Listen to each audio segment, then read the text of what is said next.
Hey everybody, happy Monday. My name is Deana Watson. I am a KW Maps coach, and I wanted to first say thank you for joining me. We're going to do a 15 to 20 minute webinar here on the 3 things that you're probably doing wrong on social media that's preventing you from getting the engagement you need in order to sell real estate in a massive way. First and foremost, thanks for hanging out with me. I know earlier we had some technical difficulties that made the scheduling mess up on my end that prevented me from being on the webinar live, and yet I know that some of you have already extended the grace to me, and I'm just going to thank the rest of you in advance. I wanted to still be dedicated to bringing you the content, so we're going to go over it in a clear and concise way so that you guys can still get the value that you came to the webinar for. So we're going to dive right in. What are the 3 things that you're probably doing wrong on social media that are preventing you from being able to get the type of engagement that you are looking for? First and foremost, you guys are probably posting and ghosting. I know that you've heard of that phrase before, or if you haven't, here's the first time. What does that mean? So posting and ghosting is basically what it sounds like. You're posting some content and then you're basically not showing back up to engage with your followers, right? So I know that we can get in this habit. Over time, we've been taught to create content calendars and schedules for posting and all of the things. And yet I kind of make it a lot like lead gen. You hear people talk about prospecting and cutting out enough time in your schedule to do your lead generation, your outbound calls, your door knocking, whatever. And yet until you're getting purposeful with your business, you don't really hear a lot about follow-up, right? So just like you have to follow up with leads when you go into your lead gen, you have to follow up with your followers whenever you're making posts and they're commenting. So how does this work? Let's say that you've got time set aside in your schedule to post set whatever the thing is, video, content, pictures, whatever. You should also have a secondary time in your schedule for about 15 minutes or so max, where you're going back through middle of the day, end of the day, and you're following up with and re-engaging with the comments. Now I'm going to tell you why in just a second that is one of the most important things you could be doing. But for right now, I'm going to ask you just to trust me and I'll give you some proof here in a minute. One of the best things that you could possibly do is when you're making a post on social media, whether it gets 2 comments or 20 comments, it doesn't really matter. Take about 5 minutes right after you make that post and just engage with what's happening. The more you're engaging with that content, the more that Facebook is learning what type of content your followers like. Now, why that's important we'll share in a minute. But the other thing you should be doing, number 2 here, is scheduling a time about an hour or 2 hours later that you're going back in and commenting with the people whose comments have happened since you left. That's going to re-engage the system, re-grease the wheels, so to speak, and then the more comments are happening on those posts, it starts to show your post to other people. Now, something I say in every class that I teach about social media is that it's important for you to know that very few people actually see what you post. Let's say, for example, you're someone who has 1,000 friends on Facebook, and you made a post about the real estate market, and the one thing I hear every single time I teach this class is, well, they should know better than to use another agent because I'm on social media. They know I'm in real estate. They just chose someone else. The reality is they may not be seeing what you're posting. Facebook's algorithm and Instagram's algorithm and TikTok's algorithms are all designed based around actual engagement, or what they call meaningful relationships. And if you're not engaging with those people by commenting back, I don't mean liking it. So if you post something and they put good job, don't just do a thumbs up. Don't just hit the like button. Actually engage with a real conversation.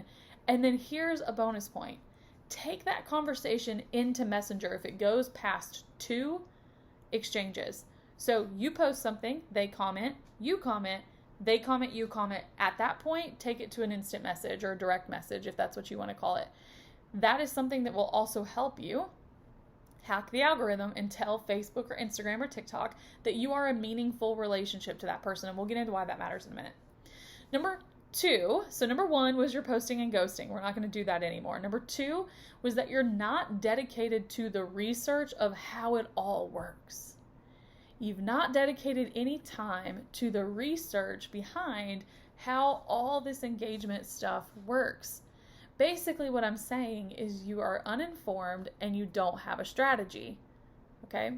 We're going to talk about something called machine learning. And the reason I'm going to bring this up is because in my conversation around not being dedicated to the research, I don't want to just spend the next 3 to 5 minutes talking about how you should be dedicated to the research. I'd rather give you something that you can leave today with and go put into practice and help increase your engagement. So, back in the day, you used to hear about the Facebook algorithms, and there's still algorithms, but now they actually have a name. So Facebook and Instagram's algorithm right now is called machine learning. And what does it do? It does 3 things.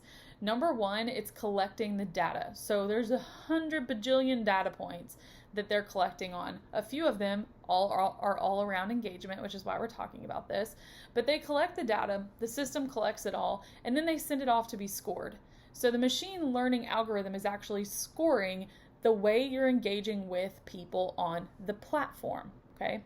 The third part is the integrity of all the data is checked against, all the bots and all the weird stuff going on right now on social media. We won't get into the nerdy side of that.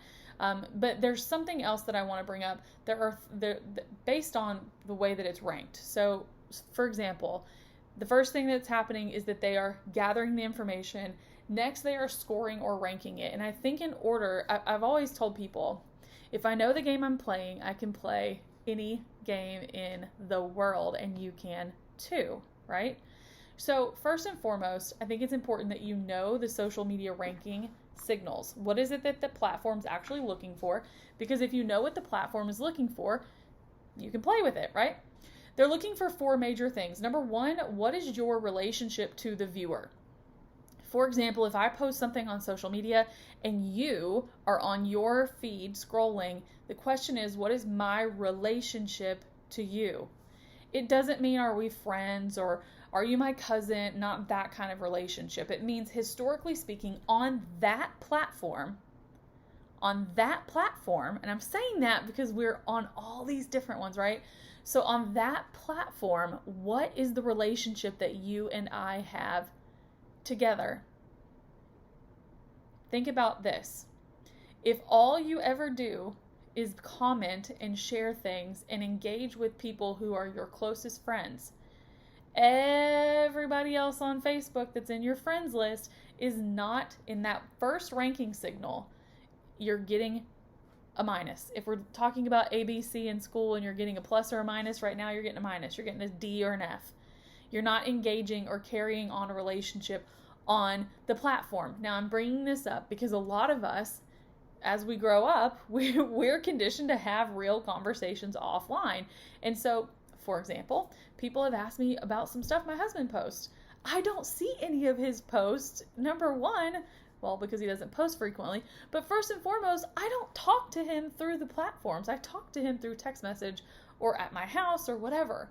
So he's not seeing everything I'm posting. I'm not seeing everything he's posting because the platform's machine learning algorithm determined that we don't have a relationship. So I want you to ask yourself the first question is, how many people do you know in real life, past clients, sphere, vendors, whatever, that you have no effective relationship with on a social platform? They're not seeing anything you post. Number 2, Facebook is looking for and Instagram is looking for, does the content you're posting match the platform's goals? So for example, Facebook has a goal towards video. Instagram has a goal towards video. Another thing to consider, Instagram has a goal towards using short form video to kick the pants off of TikTok. Now, why does that even matter? Because if you're doing things on the platform that match the platform's goal, i.e. shooting video content, those kind of things, the platform's going to reward you by giving you bonus points in their machine learning algorithm. Now, if you're spamming, if you're posting things all the time that are deemed as spam-like posts, where there's no perceived value given to them, it's basically you're just posting and ghosting, you're throwing things out there, you actually get dinged in that category on that ranking signal. Number 3, the overall engagement with you as a content producer on the platform. If you're producing only content that gets no engagement, let's say you post things all the time and you're like, no one ever talks to me. The platform itself is going to determine that you are not someone who gets engagement. Your content is not valuable. Therefore, it stops showing your content to its consumer. Remember, back to number 2.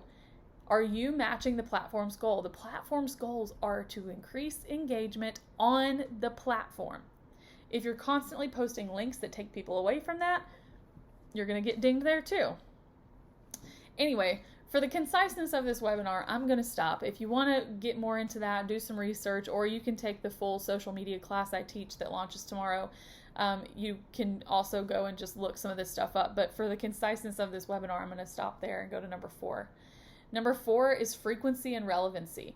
The last of the ranking signals on Facebook and Instagram are frequency and relevancy. And what does that mean? How often are you posting, and how relevant is the content to the consumer based on the amount of engagement? Now, here are 6 tips that you can have for engaging with followers and hacking that algorithm. Number 1 is actually interact with the people that you are having comment on your stuff. Number 2, get them to hit the like or love or reaction button. The love button is more important than the like button. Get them interacting with you with the reaction button. Number 3, post often and actually post when people are online. Message them when they're online so that they're going to message you back. Use stories and reels is number 4. Number 5 is go live and post videos. And number 6 is post things that you would consider a value to them, right? So those are 6 tips for working with the algorithm. You can go deeper into those yourself or in the class if you choose to take it. And I'm going to move on to number 3. The last thing that you're doing wrong on social media. This one was hard for me to swallow. Okay, this was hard for me for a while. You're acting like somebody else. You're showing up in an inauthentic way that makes it to where people can't get to know you. We've all been told that people do business with people they know, like, and trust. And in order for them to get to know you, you have to show up in a way that's authentic. And I know that you've heard this a million times. And I'm saying this because the way that you show up here and the way that you show up when they meet you in person have to align, or they think you're inauthentic and you're tricking them. Okay? More importantly than that, people who like you, the real you, the you that actually, like the you that you've given permission to show up on these platforms in an authentic way, the people that like you will be easier to work with. The people that like you, that trust you, that get to know you, will refer you to other people like you. The people who don't like you, they don't like the way you speak, they don't like what you do, they don't like how you dress, they don't like that you've got a sleeve of tattoos, they don't like that stuff. They will stay away from you. And my friends, doing business with people that you absolutely love is like not having a job at all. So I want to make sure that we land home on this last one. You have full permission to be you. You have full permission to say what you say in real life, to be who you are in real life, and to take that and bring it here. Now, last, I'm going to wrap up with this. Thank you guys so much for the grace. Sorry for the technical difficulties, and yet I hope that the little bit of wait that you had to get this content was worth it and you got something out of this video. I know it was short and concise and sweet and to the point, and I wanted to make sure that you guys still got what you showed up for. So if you have any questions about this content or about the class that we're going to launch tomorrow, you're more than welcome to ask me. You have my email address because I've emailed you this video. If you want to sign up for the course, I'm going to give you guys 15% off because of the snafu earlier, and I'm going to include that in here as well. But if you have any questions about anything social media, real estate related, coaching, training, any of that, I would love to be your resource. And most importantly, like I said, thank you again, and I will see you somewhere soon. Peace.